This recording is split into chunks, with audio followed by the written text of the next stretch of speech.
Mapagpalang araw sa inyong lahat! Welcome back to my mini vlog. For today's video, magsishare ako sa inyo ng isa na namang recipe ng sweet potato o ng kamote. Gagamit po tayo dito ng dalawang kamote, isang malaki at isang maliit. Binalatan ko lang po at pagkatapos po ay ilalaga ko po. Ayan, i-check lang po natin kung malambot na. At ngayon naman po, magtutunaw tayo ng food color. Nilagyan ko lang po siya ng gatas at minekos-mekos. At ngayon naman po ay ilagay na natin sa isang mixing bowl ang ating nilagang kamote o sweet potato. Imas lang po natin hanggang sa mapino natin ang ating sweet potato o kamote. Minas po natin yan habang mainit pa para mas madali po siyang mapino. At kapag ganito na po, pwede na po nating ilagay ang ating butter. I-mekos-mekos natin at maglalagay na rin po tayo ng coconut flour. Ayan, mekos-mekos po ulit. At kapag nag-combine na ang mga ingredients, hatiin natin sa dalawang parte ang ating minasang kamote. Ayan, pagkatapos mahati ay maglalagay na po tayo ng ating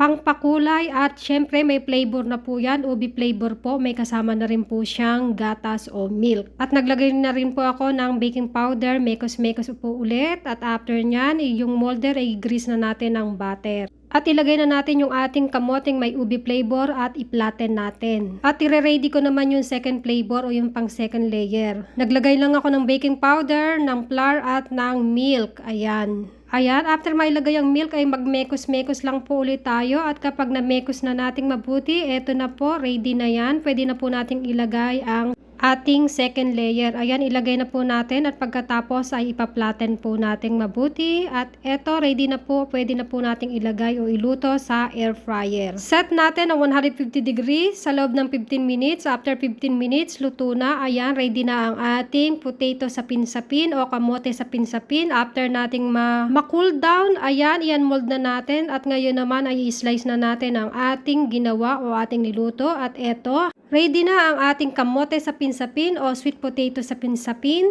Thank you for watching. Follow for more. Like my video. Stay safe and healthy everyone. God bless. Bye!